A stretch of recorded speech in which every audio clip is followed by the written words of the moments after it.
The prize in a cage. The lights were dim in the private lounge of the alien cruiser Obsidian Fang. Smoke floated in the air. Loud laughter echoed from the upper deck. Strange music played. The guests, rich alien nobles from different star systems, drank glowing liquids and watched the center of the room with hungry eyes. In the middle of the room was a cage. Inside the cage was a girl. She was alien. Clearly not one of them. Her skin was pale blue. Her arms were thin and trembling. Her eyes were large, shining faintly like moons, but full of pain. Long silver hair clung to her face. Her dress was torn, her feet bare. Chains were wrapped around, her wrists and ankles glowing with control tech. She didn't speak. She didn't move. She just sat in the corner of the cage, curled up like something already broken. This, laughed a fat alien noble, is tonight's prize, a real living relic. We found her on a lost planet, barely alive. She was a warrior once, said another with sharp teeth. Now she's just something to look at. The others laughed. A human named Jace was walking down the corridor. He wasn't part of the party. He was just a low-level mechanic working on the ship's heating system. His job was simple: fix things, stay invisible. But he took a wrong turn. He heard laughter and music and opened the wrong door. The smell of smoke hit him first. Then he saw the cage. He froze. All eyes turned to him. The guests frowned. "What's a human doing here?" one alien growled. "Maintenance," Jay said quietly. "Sorry, wrong door." He was about to leave when the girl looked at him. Just one glance. Her eyes locked with his. And in that second, Jace didn't see an entertainment toy. He didn't see a thing or a prize. He saw a person hurt, scared, and still fighting to stay alive. She blinked, slowly, like asking for help. "Come closer, human," said one of the guests, laughing. "Want to see the prize?" Before Jace could reply, a guard pushed him forward. "She doesn't bite." "Not anymore," the guest chuckled. "We made sure of that." Jace stepped near the cage. His boots clicked on the metal floor. He looked down at the girl. She didn't flinch, but he could see her breathing fast, chest rising and falling. He knelt down, whispering, "Hey, are you okay?" She didn't answer, but a small tear rolled down her cheek. "Don't waste your words," said the host. "She doesn't understand you. Her kind speaks a forgotten tongue." "What's going to happen to her?" Jace asked quietly. The host shrugged. "Whatever we want. Dance, scream, cry. It's all part of the show. After that, she'll be sold to some collector, or maybe we'll break her for sport." Jace clenched his jaw.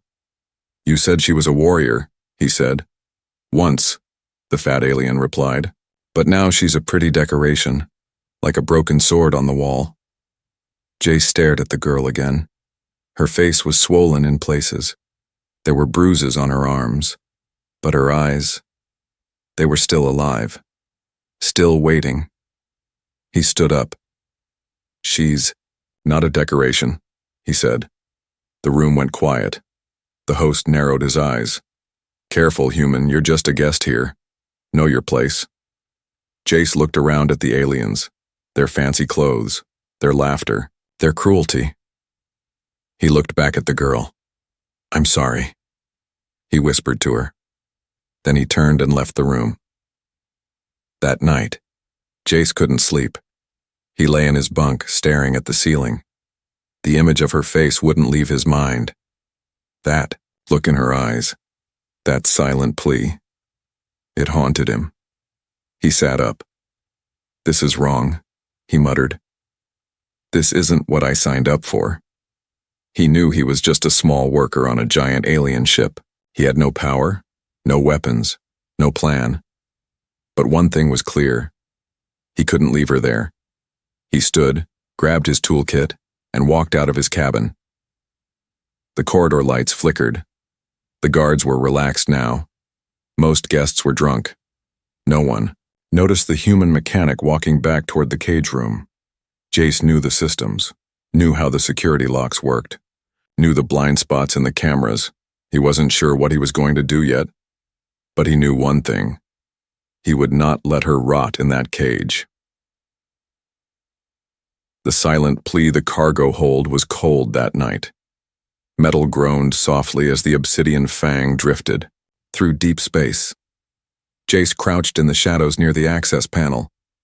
His heart beat fast. Sweat rolled down his back even in the chill air. He had done this kind of bypass before, on broken airlock doors and engine vents. But never to open a cage meant for prisoners, especially not one guarded by weapons and laws. He held a small light between his teeth, fingers working fast, one wire after another, a spark, a soft beep. Then, click, the power to the cage doors. Lock cut out. The soft hum that always surrounded the glowing chains went silent. Jace stayed still. Had anyone heard? He waited. No footsteps, no alarms, just silence. He stood and walked slowly to the cage. She was awake, sitting in the same corner. But her head was up now, and her glowing eyes were locked onto his. She didn't move, didn't run to him. But something in her changed. Like a wall inside her cracked just a little. Jace knelt beside the cage door and pulled it open gently. Metal squeaked. Still, she didn't move. Jace reached into his bag and took out a folded piece of cloth. Inside it were small items, bandages, a protein bar, and a tiny bottle of water. He placed them just inside the cage. "You need this," he said softly. She didn't understand his words, but she looked at the water. Her lips were dry. She hadn't been given water in hours, maybe longer. Slowly, like she didn't believe it was real, she crawled toward the bottle. Her thin fingers trembled as she held it. She drank. Jace waited. Didn't move. When she finished, she looked at him again. Closer now. Her eyes narrowed, confused. Jace reached into his pocket and pulled out a small tool. It looked like a pen, but it was a gentle scanner. He turned it on and pointed to her ankle. "May I?" he asked. She didn't answer, but she didn't pull back. The scan read the control collar code. It was cruel tech, designed to punish, not just track. Jace tapped buttons on his wristband. A fake ID code, a manual override, a bypass. It was risky, one wrong command, and it could shock her. He held his breath. The collar blinked, then powered, down. She gasped softly and pulled her foot back, staring at it like it was a dream. "No more pain," Jace whispered. Then something happened. She moved forward. Not fast, not sudden, just close. Her hand slowly touched his chest. Her skin was cold. Her fingers traced the edge of his jacket like trying to understand if he was real. Then, in a soft voice, she spoke her first word. "Jesh." Jace blinked. "What?" she repeated. "Jesh." He realized she was trying to say his name. Jace. She remembered. And she trusted him. Suddenly, a loud bang echoed through the hall. Jace jumped. Heavy footsteps approached.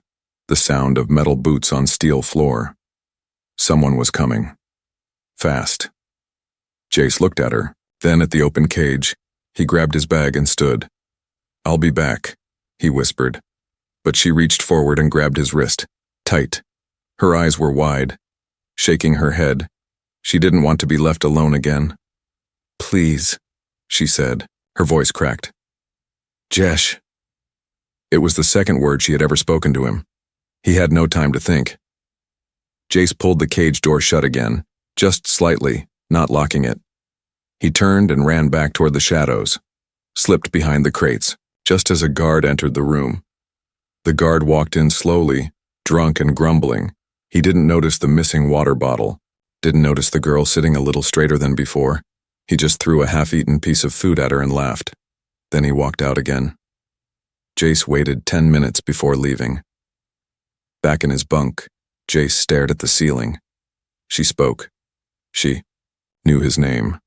She trusted him, and that was more dangerous than anything.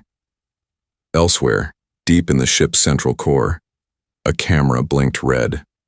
An AI system reviewed movement logs. Someone had accessed restricted power. Someone had opened the cage for 64 seconds. Someone was helping the girl and someone was going to pay for it. Escape plan. Jace was quiet during work hours. He fixed broken vents. He cleaned engine filters. He nodded when spoken to. But behind his calm face, his mind raced. The alien girl, Kara. That's the name he gave her in his head. It meant fighter. In Old Terran, she had spoken his name, held his hand, looked at him like he was hope. He couldn't just bring her food anymore. She needed to get out. Tonight. In the maintenance bay, Jace worked alone on old power cells. But he wasn't fixing anything. He was building. A bracer, small, lightweight wearable on the leg. It had mini hydraulics inside, powered by a repurposed plasma coil. It was meant to support weak muscles. Soldiers used them for long treks. Kara could barely walk. This would help her move faster when they ran.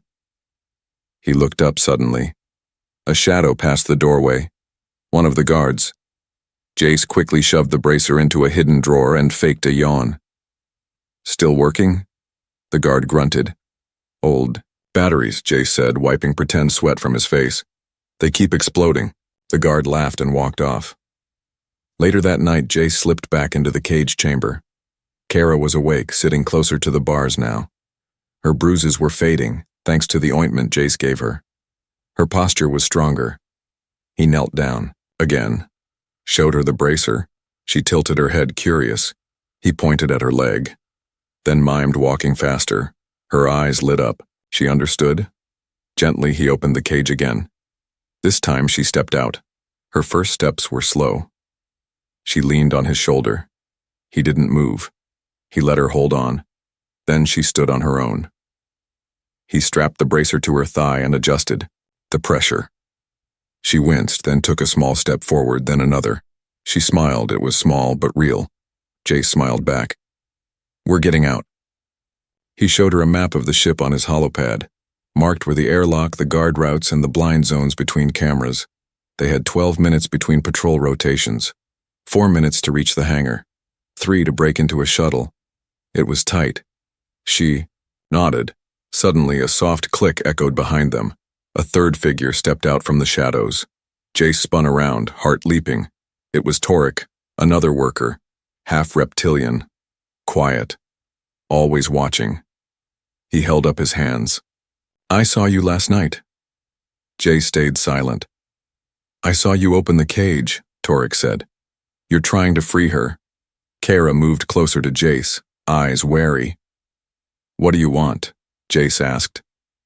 Nothing, Torek said. Just take me with you.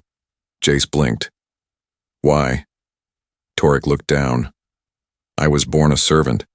My name isn't even real. I've been on this ship 10 years. I want out too. Jace studied him, then nodded. Help us and you're in. Torek smiled just a little. I'll shut down the hallway cams, but only for 5 minutes. After that, we're visible. Done, Jace said.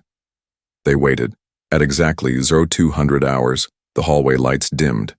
That meant patrols were switching. Time to move.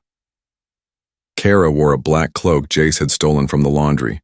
Her face hidden, steps quiet. The bracer whirred softly with each movement. Jace led the way.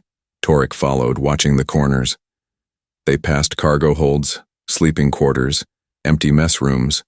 Every second felt like thunder in Jace's chest. Then, trouble. A drone hovered in the hallway. A security scanner. Not on the schedule. Jace whispered, Stay back. He stepped out and tossed a metal bolt down the corridor. Clank. The drone turned toward the sound and floated away. They ran. They reached the shuttle bay. Only 2 guards stood watch.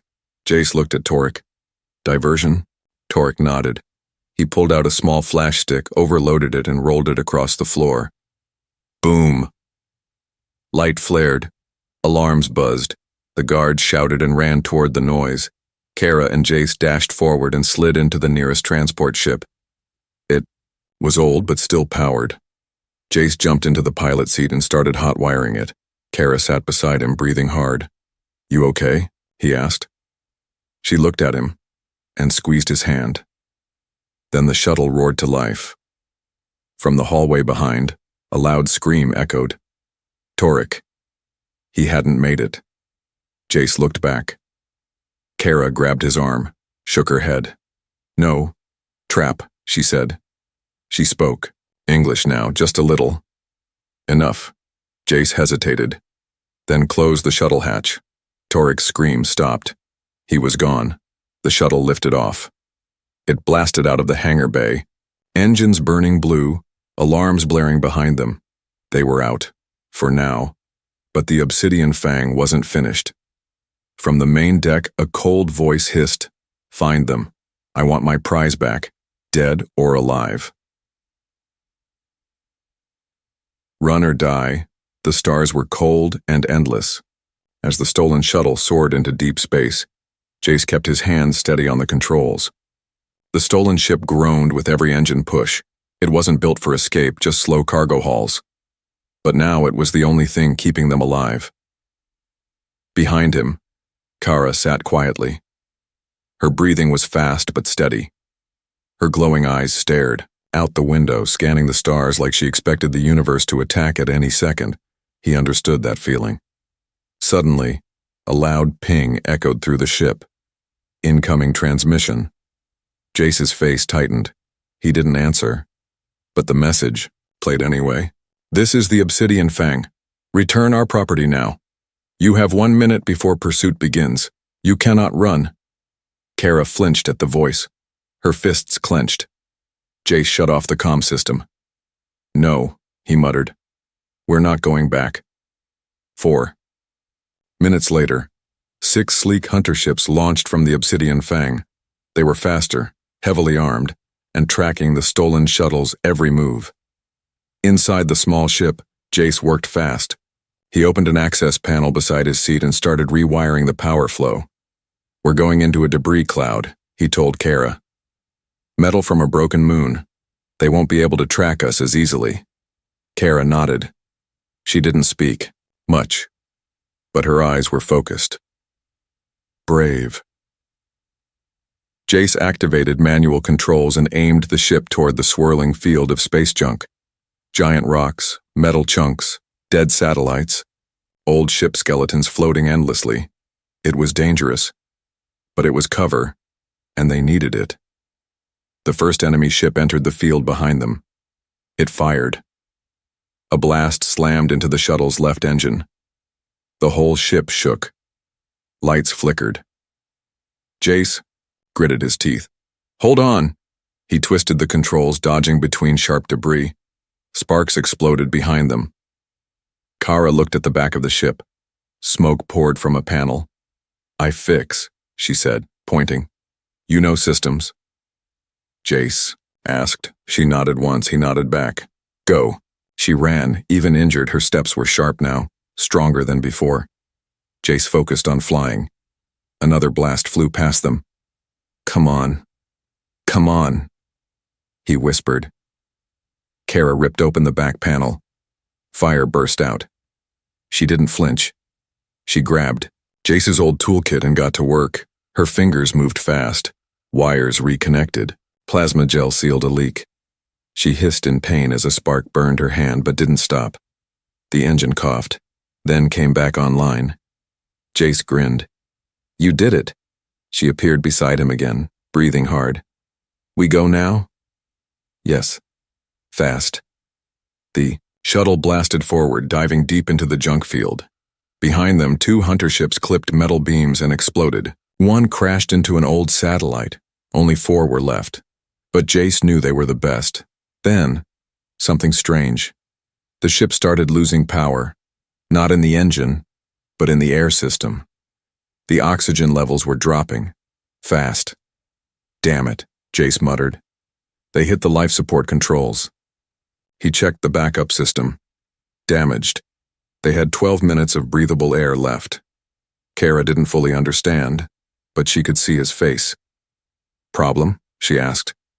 Jace nodded.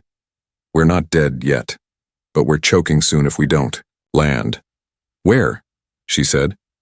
He checked the nav scanner. One place. A dead moon. Name, Talvos 9. Atmosphere, barely stable. Gravity, uneven. Life signs, none confirmed, but it had a surface. And caves. Strap in, Jace said. We're landing hard. The shuttle pierced through the thin clouds of Talvos 9. Lightning flashed, the wind howled, then, crash. The shuttle slammed into the rocky ground, metal screeching. Sparks exploded.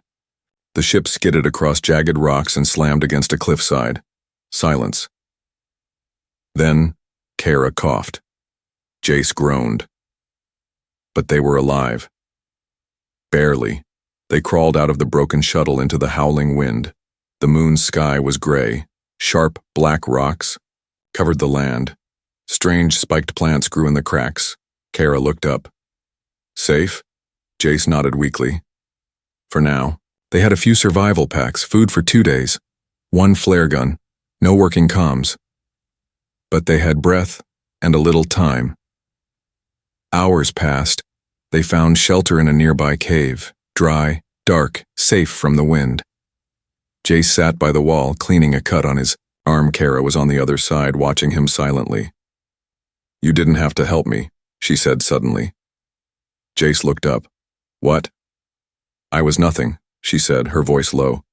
Just a toy. They broke me. He shook his head. You're not broken. She stared at him. Why? She asked. Why did you help me? Jace didn't speak at first. Then softly, because no one helped my sister. Kara tilted her head. She was taken by slavers when I was a kid, Jace said. Same thing, treated like a thing sold used. He looked at her. I couldn't save her, but I could save you. Kara's eyes shimmered. She crawled closer. Her hand touched his. I remember my name now, she whispered. Kara. Jace smiled. That's a good name, she nodded. It means fire. That night they shared heat and silence. Alien and human, alone in a cruel galaxy, but not alone anymore. Far above, the hunter ship scanned Talvos 9. Crash confirmed. One pilot said. Orders? The cold voice of the Obsidian Fang's captain replied. Hunt them. Burn the moon if you must. Bring back the girl's body and kill the human slowly. Nowhere is safe. The cold wind of Talvos 9 howled through the jagged rocks like a wounded beast. The broken shuttle lay tilted near the edge of a cliff, smoke rising faintly from its twisted engine. Inside the dark cave nearby, Jace sat beside a tiny fire built from dried alien roots and synthetic survival gel. Kara was curled up beside him, her head resting lightly on his shoulder. It had been 3 nights since they crash-landed. No ships in the sky, no signals on the scanner, no hope of outside help, but they were alive. Barely. Kara woke suddenly, eyes flashing open. Her breath came fast. Jace placed a hand on her shoulder. Nightmare? She nodded slowly. I saw the cage again, but this time, you were inside. Jace gave her a small smile. I've had the same dream, only this time you didn't make it out. Their eyes met. The silence said more than words. They had become each other's shelter, each other's reason to keep moving. That morning, Kara limped toward the shuttle wreckage while Jace scouted the cliffs above. She was healing slowly, but the cold air made her joints stiff. The exobrace helped her walk, but it had begun to spark. Its battery was dying. She opened the shuttle's emergency kit and pulled out a flare, a ration bar, and a plasma cutter. That's when she heard it. A sound. Not wind, not rock, something else. Footsteps, slow, heavy, metal scraping stone. She froze. Above the ridge, Jace's eyes caught movement. 3 shadows, humanoid, moving without sound. Not creatures, hunters. He dove down the cliffside, sliding through the gravel, heart pounding. Kara! He shouted. She looked up just as a plasma blast tore through the ground next to her. The flare fell from her hands. More shots, more sparks. She grabbed the cutter and ran, Jace reaching her just in time. They darted back into the cave, ducking behind a thick stone wall, breathing hard. "They found us," she said. Jace cursed under his breath. "We need a plan." Outside, the 3 bounty hunters stood near the wreck. They weren't like the guards on the Obsidian Fang. These were professionals. One was tall and insect-like, with 4 arms and a scanner helmet. Another was thick-skinned, like a moving wall of rock, carrying a heavy blaster. The third was small, almost human, but his eyes glowed orange. "Sharp. Fast. Target confirmed," said the insectoid. "Human and alien female. Life signs inside the cave. Orders are to kill the human, bring back the girl, alive or dead." The rock creature grunted. "Let's make it loud." Inside the cave, Jace checked his last tool pack. 1 flash mine, 2 med stims, half a battery. No real weapons. "I'm sorry," he whispered. "I should have taken you further. We weren't safe here." Kara placed a hand on his chest. "You didn't fail me." Jace looked into her eyes, so calm now, so full of strange light. "You saved me," she said. "Now let me save you." She reached into her pocket and pulled out something glowing, a shard of an old neural crystal. "From her people's tech." "Can you use this?" she asked. Jace blinked. This is pure data energy. I could wire this into the ship's core. It might give us enough power for 1 jump." "1 jump?" she asked. "1 shot into orbit." He nodded. "If we survive that long." Kara stood, legs shaky but firm. "Then we fight. Together." The battle came fast. The small bounty hunter entered first, darting through the cave like lightning. Jace threw the flash mine. Boom! And the hunter screamed, blinded. Kara leaped, her plasma cutter slashing. She wasn't trained, but she fought like a cornered wolf. Blood sprayed. The hunter fell. The second entered, the rock beast roaring. His blaster shattered a wall behind them. Jace ducked and rolled, pulling Kara to cover. "We can't stop him," she shouted. "We don't have to," Jace said. He pointed to the cliffside. Kara nodded. They ran. They led the beast up a narrow trail. The wind howled harder here. At the edge, Jace stopped. "Now!" he yelled. Kara kicked a loose boulder. It rolled down the slope, straight into the bounty hunter. Crack! He tumbled backward, crashing down hundreds of feet, gone into the abyss. 2 down. The last one was waiting back at the wreck, his ship ready. He saw them. Fired. A bolt hit Jason the side. He screamed, fell to the ground. Kara dropped to him. "No!" His side was burning, blood soaking his shirt. "Go!" he gasped. "Take the crystal. Finish it." She shook her head, eyes wet. "Not without you." She lifted him with all her strength. He groaned. "You're stronger than you look." "You made me strong," she said. They reached the wreck. Jace crawled into the engine room. His hands shook. He plugged in the crystal. The core blinked. Active. "Power at 27%, the console said. "Jump possible, coordinates required." Kara stared at the stars above. She pointed to a glowing dot. "That world," she said. "I know it. My kind lived there once. It's free now." Jace smiled weakly. "Sounds perfect." She kissed his forehead. "Hold on," she whispered. Outside, the last hunter saw the shuttle power up. He ran forward, blade drawn, but Kara stood in the doorway. No fear, only fury. "Back away," she said. He laughed. "You're no warrior." "No," she said. "I'm something worse." She triggered the rear thruster. Fire blasted out. The hunter screamed, burned alive. The hatch closed. The shuttle rose, shaking, groaning. Inside, Jace drifted into unconsciousness. Kara held his hand tightly. "You're not allowed to die," she whispered. "You started this, you see it to the end." The stars blurred, the jump engine roared, and they vanished. Gone from Talvos 9, far across the galaxy. A peaceful planet waited. Warm air, clean water, no cages, no chains, freedom. Jace would wake there, days later, bandaged, healing, and Kara would be at his side watching over him, stronger, fiercer, free. The return of her fire. The sun on Alaris 4 rose slow and golden, spreading light over wide green hills and gentle blue rivers. Birds with crystal wings flew through soft morning clouds, and the wind carried the sweet scent of fruit trees.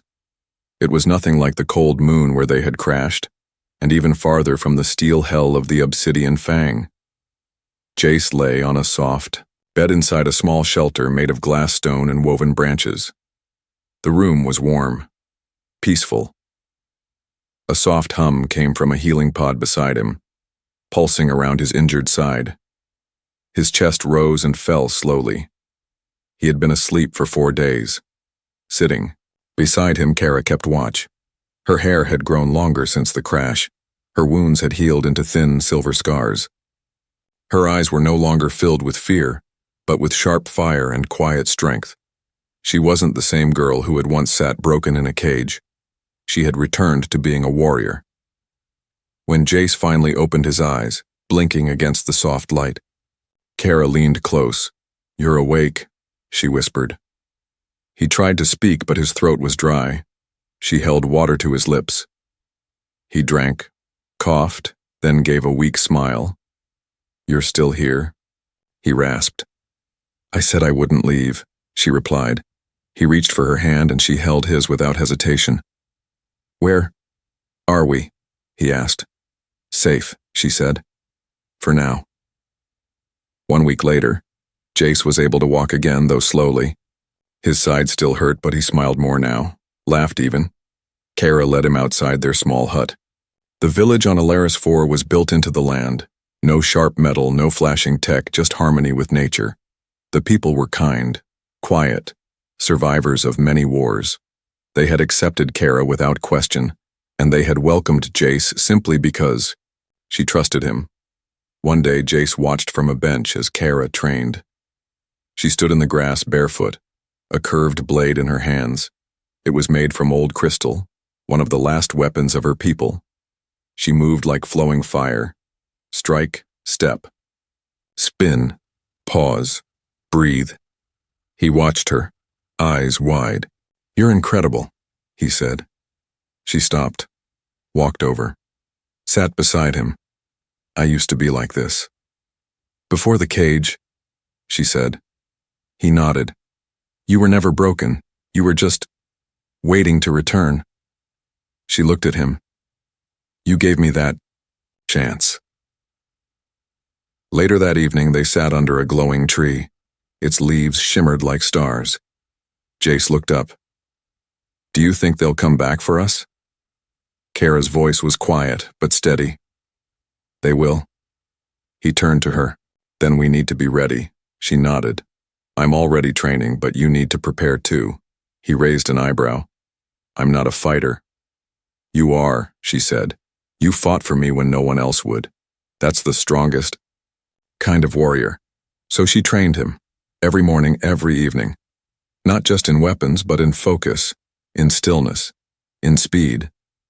He learned to move silently, to strike quickly, to think ahead.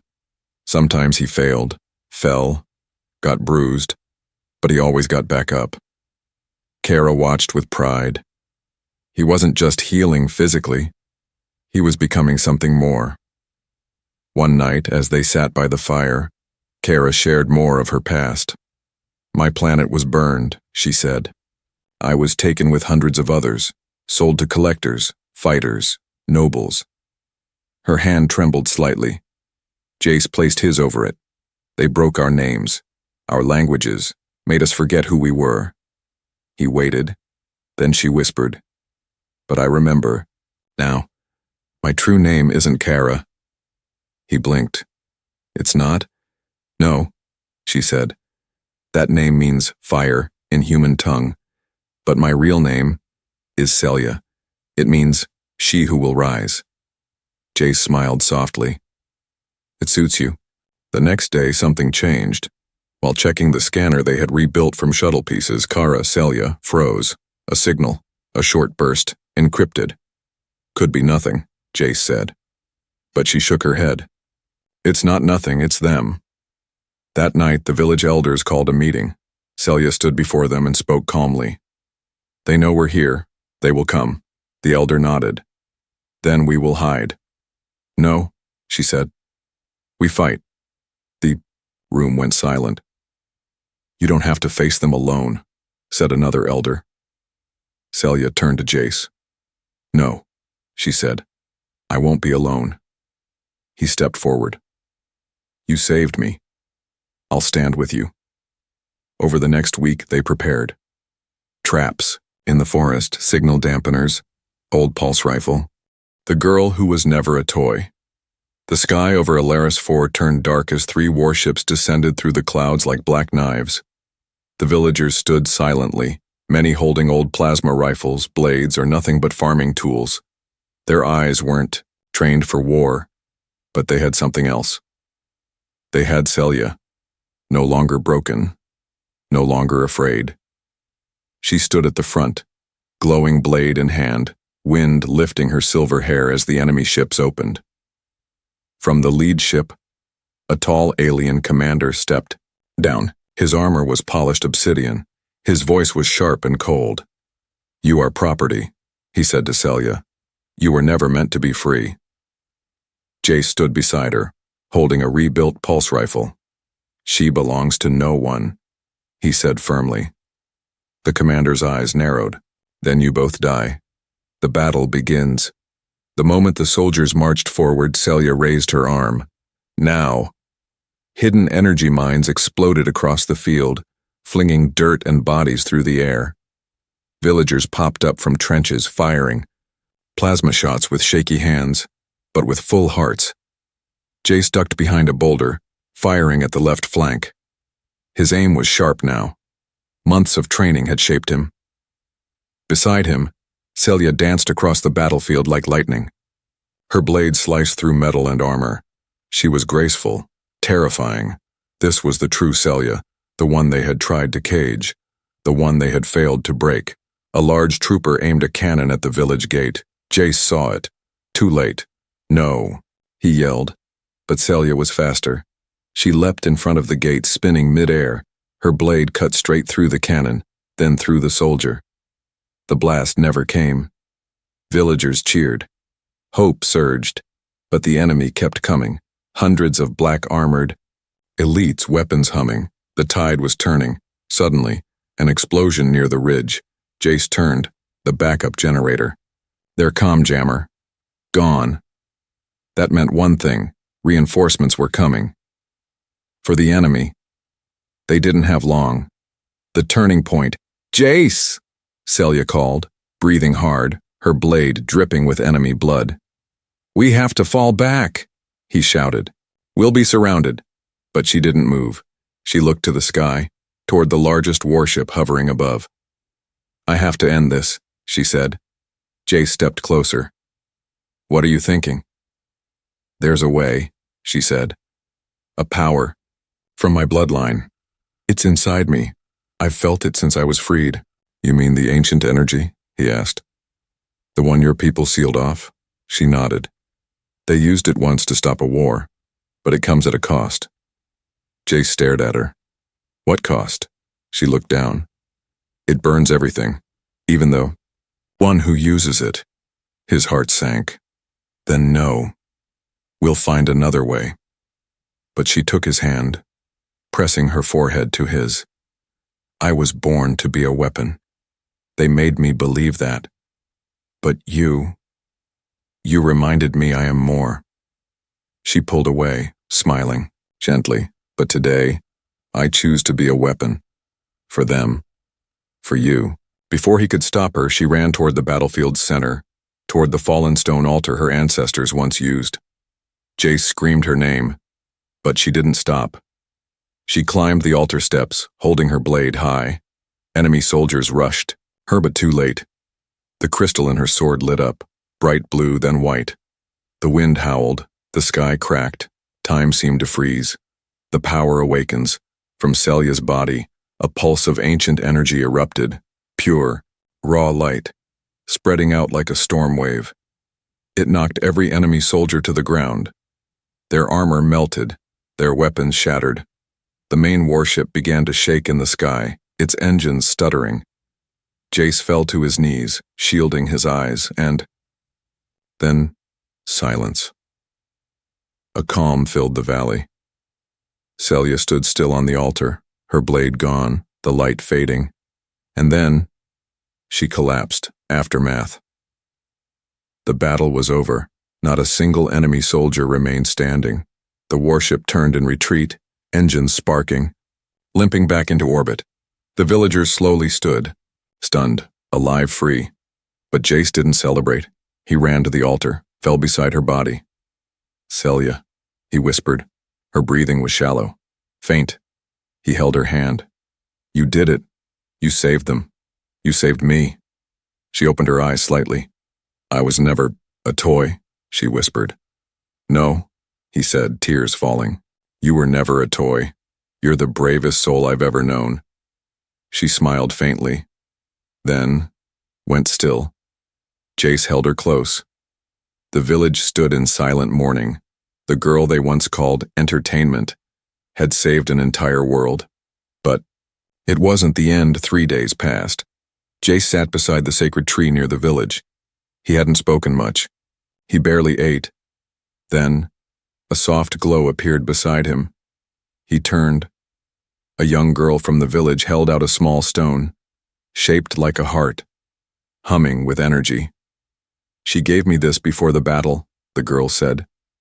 She told me to bring it to you if she didn't come back. Jace took the stone.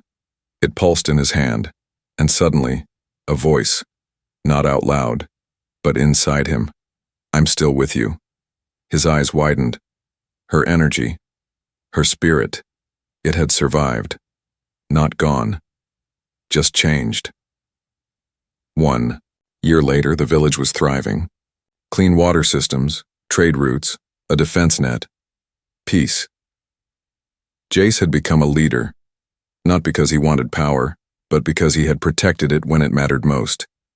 He still carried her blade, rebuilt, restored, and every night he sat under the glowing tree. Sometimes he spoke aloud, sometimes he just listened, and in the wind, he often heard her voice, still watching, still smiling, still rising. They gave him a broken girl to break his heart. Instead, she gave him the strength to change the galaxy.